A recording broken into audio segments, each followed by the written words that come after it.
अस्सलाम वालेकुम स्टूडेंट्स, उम्मीद है आप तमाम लोग खैरियत से होंगे। इस वीडियो में मैं आपके साथ डिस्कस करने वाला हूं लैट 2022 के बारे में। आप तमाम लोग जानते होंगे अब तक, क्योंकि 24 घंटे से ज़्यादा का टाइम हो चुका है। लॉ एडमिशन टेस्ट इस साल का दूसरा टेस्ट अनाउंस कर दिया गया है। पहला टेस्ट 30 जनवरी को कंडक्ट हुआ था और दूसरा टेस्ट भी अनाउंस कर दिया गया है हायर एजुकेशन कमीशन की तरफ से।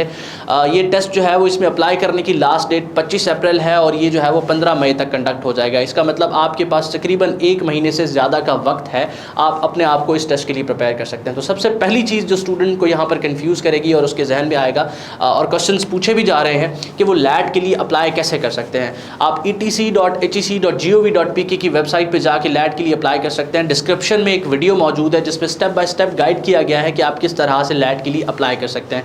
इसके बाद स्टूडेंट्स के जहन में ये क्वेश्चन आता है कि चालान किस तरह से वेबसाइट पर जनरेट होता है। तो इस हवाले से भी ऑलरेडी यूट्यूब पर एक वीडियो है जिसका लिंक मैं आपके साथ डिस्क्रिप्शन में दे दूंगा।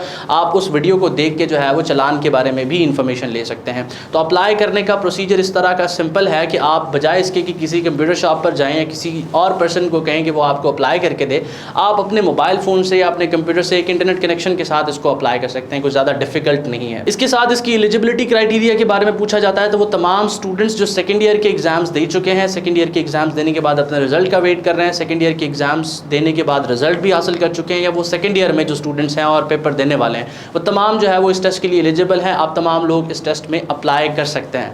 इसके बाद इसकी मार्क्स डिस्ट्रीब्यूशन के बारे में भी क्वेश्चन किया जाता है। दो कि तमाम चीज़ें आपके जो एडवर्टाइजमेंट शेयर होती है हायर एजुकेशन कमीशन की तरफ से, उस पर जो है वो मेंशन कर दी जाती हैं कि इस टेस्ट में जो है वो 8 सब्जेक्ट्स आते हैं, जिसमें एक एसे और एक पर्सनल स्टेटमेंट का सब्जेक्ट भी शामिल है और 6 मल्टीपल चॉइस क्वेश्चन के सब्जेक्ट्स हैं। तो उसकी मार्क्स वेटेज आप उस एडवर्टाइजमेंट पर भी देख सकते हैं, स्क्रीन पर भी आपको शो हो रही है और डिस्क्रिप्शन बॉक्स में भी मैं ये सारी चीज़ें पेस्ट कर दूँगा। इन तमाम चीज़ों को आपके साथ डिस्कस करने के बाद लास्ट चीज़ जो इस वीडियो में आपके साथ शेयर करूँगा वो ये है कि आपके पास कमोबेश 1 महीने से ज़्यादा का वक्त है जिसमें आप अपने आप को लॉ एडमिशन टेस्ट के लिए प्रिपेयर कर सकते हैं। तो सबसे पहले अगर आप ऐसे स्टूडेंट हैं जो पहली बार अपेयर होने वाले हैं तो आपने पास्ट पेपर्स को अपने पास डाउनलोड कर लेना है।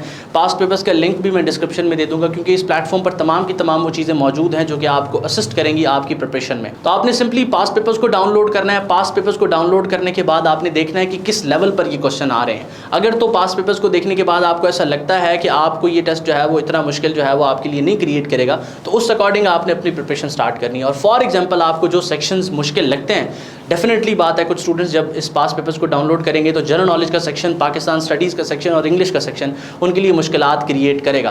तो अगर आप देखें तो इन 3 सब्जेक्ट्स की वेटेज जो है वो 50 नंबर की है। आधा लॉ एडमिशन टेस्ट जो है वो इन 3 सब्जेक्ट्स में से आएगा। 20 नंबर का जनरल नॉलेज, 20 नंबर की इंग्लिश और 10 नंबर की पाकिस्तान स्टडीज़।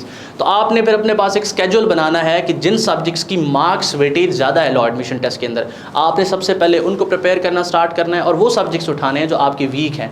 और इनमें से 2 सब्जेक्ट्स, जिस तरह मैंने 3 सब्जेक्ट्स का तज़किरा किया, इनमें से 2 सब्जेक्ट्स ऐसे हैं जो आप अपनी FSC, मैट्रिक और प्रीवियस एजुकेशन में पढ़ चुके हैं, वो पाकिस्तान स्टडीज़ और इंग्लिश हैं। तो आपने नेचर ऑफ क्वेश्चन आइडेंटिफाई करनी है कि इंग्लिश में किस तरह के क्वेश्चंस पूछे जा रहे हैं। अब लास्ट टाइम जब हम इस सब्जेक्ट को देख रहे थे तो इसमें सिनोनिम, एंटोनिम, प्रपोजिशन के साथ साथ जो है वो चूज़ करेक्ट वर्ड के क्वेश्चंस भी आ रहे थे। तो आपने आइडेंटिफाई करना है कि किस नेचर के क्वेश्चन इस सब्जेक्ट में आते हैं और फिर उस अकॉर्डिंग इसको प्रिपेयर करना जो है वो स्टार्ट करना है। तो कहने का मकसद यहाँ पर यह है कि अपनी प्रिपरेशन को स्टार्ट करने से पहले आपने पास पेपर्स को, नेचर ऑफ क्वेश्चन को आइडेंटिफाई कर लिया और उसके बाद मार्क्स वेटेज के अकॉर्डिंग आपने अपना टाइम डेडिकेट किया उन सब्जेक्ट्स, उन पोर्शंस को जो कि ज़्यादा वेटेज या फिर इंपॉर्टेंस रखते हैं। इसके साथ साथ वो तमाम लोग जो कि इसको रिपीट करेंगे, 30 जनवरी वाले टेस्ट में अपेयर हो चुके हैं और बहुत से लोग तो ऐसे हैं जो कि इसको 4-5 दफ़ा भी अपेयर जो है वो अटैम्प्ट कर चुके हैं, इसमें अपेयर हो चुके हैं लेकिन इसको क्लियर नहीं कर पाए। तो उसकी रीजंस को आपने बैठ के आइडेंटिफाई करना है, अपनी गलतियों से सीखने की कोशिश करनी है। सबसे पहले आपने अपने रिजल्ट कार्ड अपने सामने रख लेने, आपको पता चल जाएगा कि आपका रिटन पोर्शन किस सब्जेक्ट में, किस टेस्ट में जो है वो वीक रहा है। अगर आप एक बार अपेयर हो चुके हैं तो आपका अंदाज़ा हो जाएगा कि प्रीवियस में आपका रिटन का रिजल्ट किस तरह था। डेफिनेटली बात है, ये एग्जामिनर टू एग्जामिनर भी वेरी करती हैं चीज़ें, और पेपर टू पेपर भी होता है कि एक दफ़ा जो है वो रिटन पोर्शन के जो है वो मार्क्स ज़्यादा अलॉट कर दिए गए और अगली बार जो है वो ये मार्क्स कम दिए गए।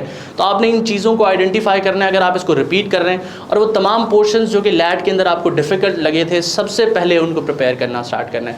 मैं स्टूडेंट्स के साथ इन टच रहता हूँ, उनकी जो है वो क्यूरीज़ को सुनता रहता हूँ। तो मेरे नज़दीक जो सब्जेक्ट स्टूडेंट्स को जो है वो मुश्किलात का शिकार करते हैं, वो उनमें जो सब्जेक्ट्स है सर फहरिस्त जो सब्जेक्ट सब्जेक्ट है वो जनरल नॉलेज का सब्जेक्ट है, तो इसको आपने जो है वो एक्स्ट्रा अटेंशन के साथ प्रिपेयर करना है, कोशिश करना है कि किसी रिलायबल रिसोर्स के साथ आप इसको प्रिपेयर करें।